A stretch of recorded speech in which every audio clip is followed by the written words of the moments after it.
Welcome back to Neural Intel. Today we are taking a deep dive into how AI agents express confidence, and particularly in complex environments like Minecraft. Minecraft, huh? Yeah, Interesting choice. it is. Yeah. We're looking at a research paper called Uncertainty in Action, Confidence Elicitation in Embodied Agents. And it might sound a little bit niche, but it's actually a really big deal because we are talking about AI agents that can actually perceive and act within a virtual world. That's right. And Minecraft, it's a more than just a game in this context. It's actually a really challenging environment that pushes the boundaries of what AI can do. So like little AI people running around in a video game. Kind of, yeah, exactly. That's so cool. You've got this dynamic world, multiple ways to achieve goals, decisions made with incomplete information. It's like a mini version of the real world, but in a safe space where we can kind of experiment. Right. And why should someone care about an AI's confidence level in playing a game? Like, what's the real world application of that? Well, think about self-driving cars or robots working in our homes. These are real-world applications where AI making a mistake could be really costly. Yeah, for sure. We need more than just knowing that they can do the job. Wow. We need to know that these systems are confident in their decisions because ultimately lives could depend on it. So it's about trust. Exactly. It's Yeah. about trust. It's about knowing when can we rely on these systems and when does a human need to step in. When do we need to take over? Exactly. And this research digs into two specific types of confidence: perception confidence and reasoning confidence. Okay. Now, perception confidence you can think of as how sure is the AI that it correctly understands what it's seeing. So like, can it tell the difference between a sheep and a cow or something? Yeah, exactly. Like, Yeah. can it accurately identify a sheep near a tree? Right. That's all tied to computer vision, which, is already a huge area of AI development. Yeah, so that's perception.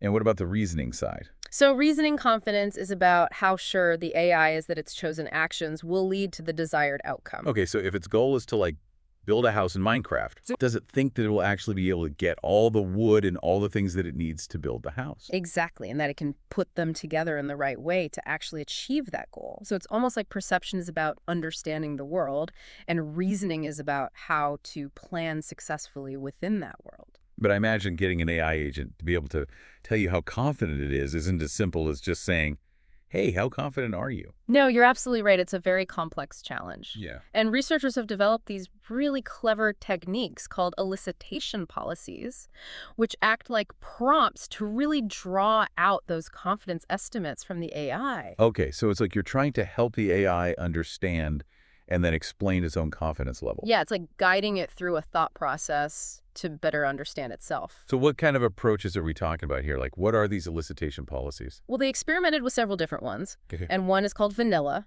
and that's the most straightforward. It's literally directly asking the AI agent how confident it is, just straight up. Okay, And that kind of serves as their baseline for comparison. got it. And then they have some more strategic approaches, and one of these is called self-intervention. Okay. And here they're prompting the AI to essentially double-check its work Okay. and possibly reconsider its initial confidence level. So it's like when you write an important email and you're like, okay, let me read this one more time before I send it. Exactly. Make sure. Exactly. Making the AI pause and reflect on its own thinking. I like that. What other techniques did they use? Well, they also use something called chain of thought prompting. Uh-huh. And this is where the AI breaks down the task into smaller steps and expresses its confidence at each stage. So you can kind of see where in the process it might be getting tripped up or less certain. Exactly. And it kind of mirrors how humans solve problems. We often break things down into steps. Right. Yeah. Step by step. They also have a technique called plan and solve, which separates the thinking phase from the doing phase. So the AI outlines its plan before actually doing anything. Okay. And then assesses its confidence in carrying out that plan. Oh, that's interesting. So it's kind of like pre-planning and then being like, okay, how confident am I that I can actually pull this off? Exactly. And then finally, they use something called Top K. Top K. Top K. And instead of just giving one answer, they ask the AI to give multiple possible solutions, each with a confidence score. Oh, that's really interesting. And this is helpful because you can see, is it wavering between a couple of choices, or is it really sure about one particular path? So that's a lot of different ways to try and get the AI to reveal its confidence. Did any of them actually work? Yeah, well, what they found is that overall, all of the elicitation techniques led to more accurate confidence calibration. What does that mean? So what that means is The AI's stated confidence levels started to better reflect its actual performance. Okay. So if the AI says it's 80% confident and it succeeds 80% of the time, that's good calibration. Uh-huh. We don't want it to be overestimating or underestimating its abilities. You want it to be honest with itself, essentially. Yeah. Yeah. So were some techniques better than others? Well, yes, definitely. Okay. The structured reasoning approaches, specifically chain of thought and plan and solve, consistently performed the best. Interesting. So forcing the AI to think in a more structured, methodical way seems to boost its self-awareness and therefore the accuracy of its confidence judgments. So making it think more like us, Yeah, in a way. step by step. Yeah, and then they went a step further and actually let the AI agents try things out in Minecraft to refine their self-assessment. And they call this execution policies. So it's not just like asking the AI how confident it is. You're letting it try out and then learn and then see how well it actually does. Yeah, it's like taking those concepts of perception and reasoning confidence and putting them into practice in the Minecraft world. Okay, so what do these execution policies involve? Well, one approach is called action sampling. Okay. And this is where the AI agent generates multiple possible actions it could take, and then it evaluates the likely outcome of each. So it's like weighing different options before committing to one. Yeah, it's like trying on different hats to see which one fits best. And then was there anything else? And then there's something called scenario reinterpretation, Okay. which focuses on that perception confidence. So the AI is prompted to view the same situation from different perspectives, Okay. maybe focusing on different objects or landmarks, forcing it to reevaluate its initial understanding of the environment. So it's like looking at the problem from all angles. Exactly. And then finally, they had this approach called hypothetical reasoning. Okay. And here, the AI is presented with what-if scenarios. Okay. Like, what if this block were made of a different material? Or what if an enemy is hiding behind that tree? So making it think about potential problems. Exactly. Pushing it to consider how its actions might need to change under different circumstances. So did these execution policies actually improve their confidence? The results were impressive. These execution policies generally led to even more accurate confidence scores. So it seems that actually doing things in the environment, not just thinking about them, really helps the AI refine its understanding of itself. So practice makes perfect. Yeah, exactly. Like learning any new skill, practice, and experience play a huge role in building confidence. This is really cool. We are just scratching the surface here. There's a lot more to uncover in this deep dive. Stay tuned because we'll be right back with even more insights from the world of AI confidence. So we've talked about those clever elicitation and execution policies, but we haven't really met the AI agents themselves. Right. Who are these AI contestants in this confidence showdown? Well, first up, we have GPT-4V, which is a multimodal model, meaning it can process both text and images, and it's known for tackling really complex tasks, especially in environments like Minecraft. Okay, so it's like the experienced one. Yeah, it's our seasoned pro in this experiment. All right, cool. And then we also have Manel LM, which is a model that's been specifically designed for Minecraft. It combines a visual encoder with a powerful language model, so it's really attuned to the nuances of the game. Okay, so it's like the Minecraft specialist Exactly. versus the generalist. Exactly. And then finally, we have Steve, which is built on the Llama framework, and it's been fine-tuned for Minecraft as well. And it excels at planning communication and understanding the context of the game. Okay, so it's the communicator. Exactly. So we've got GPT-4V, the versatile one, Minal ALM, the Minecraft expert, and Steve, the skilled communicator. It's a real AI battle royale. I love it. So what happened when they actually went head-to-head in these confidence tests? Well, as you might expect, there were some interesting differences in their baseline performance before we even get to the elicitation and execution policies. GPT-4V, our general purpose model, did pretty well across the board. Its confidence calibration was good, and it was finding success in most of the tasks. Minalem and Steve, our specialists, had a bit more trouble. Really? Yeah, their confidence wasn't always as well calibrated, and they had lower success rates on some of the more challenging tasks. So does that mean that being a specialist is not always an advantage when it comes to expressing confidence? It's a really interesting question, right? It raises questions about the trade-offs between specialization and generalization in AI development. Right, like are they so focused on their one area that they can't step outside of it? Exactly. But let's circle back to those elicitation policies. Remember those prompting techniques that get the AI agents thinking critically about their own confidence levels? Yeah. Well, across all three agents, we saw a consistent pattern. Yeah.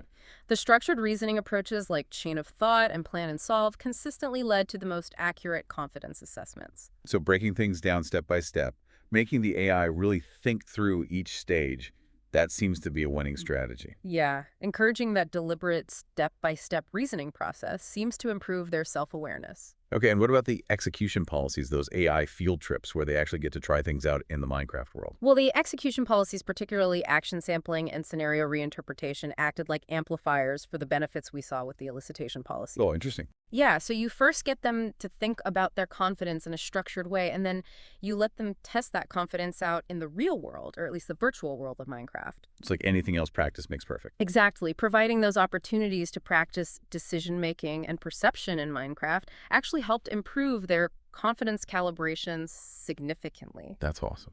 And what's really exciting is that this idea of using execution policies extends far beyond just Minecraft. It has the potential to be applied to any situation where an AI agent needs to interact with the real world. So that robotics, self-driving cars, even those helpful personal assistants we all rely on. So we've talked about embodied AI agents. We've talked about confidence elicitation and execution policies. We've talked about the performance of different AI models. What are the key takeaways here? What do we want listeners to walk away with? I think first and foremost, this idea of AI confidence. It's a really crucial area of research, and it has massive implications for the future of AI as a whole. As AI systems become more sophisticated, as they become more capable of acting autonomously in the real world, our ability to trust their decision-making process becomes absolutely paramount. Right. We need to know they're not going to go rogue. Exactly. We need to know that they understand the limits of their own knowledge and that they're making sound judgments. We don't want them to get overconfident and then things go haywire. Exactly. So the good news is that this research really demonstrates it's possible to train AI agents to express confidence more reliably. The key seems to lie in teaching them to think more like humans, break down those complex problems. Consider different perspectives, test their assumptions in the real world. So not just building smarter AI, but building AI that's more thoughtful and self-aware. Exactly. AI that we can trust and rely on, and that's what makes this research so exciting. It's not just about technical advancements. It's about developing AI systems that can safely and beneficially work alongside us, systems that consider that broader context and understand their role within it. This has been a fascinating deep dive, but I have a feeling we're not quite done yet. There's still more to explore in this world of AI confidence. Stay tuned, listeners. We'll be right back with the final part of this episode of Neural Intel. We're back for the final part of our deep dive into AI confidence. And before we wrap up, there are a few more fascinating details from this research that I think our listeners will find insightful. I'm all ears. What stood out to you? Well, I found it really interesting that they went beyond just overall performance and dug into how different types of reasoning impact confidence. Okay. So they actually categorize reasoning into three types: inductive, deductive, and abductive. Okay, a little refresher on what those mean in the context of AI might be helpful for our listeners. Yeah, so inductive reasoning is all about recognizing patterns and making generalizations. So like if an AI agent sees a bunch of white sheep, it might assume that all sheep are white. Go at it. And deductive reasoning is about applying logic and rules. So if the AI knows that all sheep are mammals and it sees a sheep, it can deduce that that sheep must also be a mammal. So moving from a general rule to a specific instance. Exactly. And then abductive reasoning is about finding the most likely explanation for something, even with limited information. Okay. So it's like a detective piecing together clues to solve a case. Ah, Even if they don't have all the pieces of the puzzle, are they're making their best guess based on what they do know. so like how you know your kid ate the cookies even though they deny it? Exactly. Even though there's no like direct evidence? Yeah, It's just the most likely explanation. exactly. So how do these different types of reasoning affect the AI agent's confidence? That's a great question. Well, it turns out that the type of reasoning had a big impact on how well they could express their confidence. Really? Yeah, inductive and deductive reasoning, which rely on those clear patterns and rules, Yeah. resulted in better confidence calibration. But abductive reasoning, with its inherent uncertainty, Right. proved to be much more challenging. So even for AI, some problems are just naturally fuzzier and less certain. Exactly. And that's important to keep in mind, because if we know that an AI is relying on abductive reasoning for a particular task, Uh-huh. maybe we need to be a little bit more cautious about its confidence judgments. Right, like knowing your friend is making an educated guess versus stating a known fact, Yeah.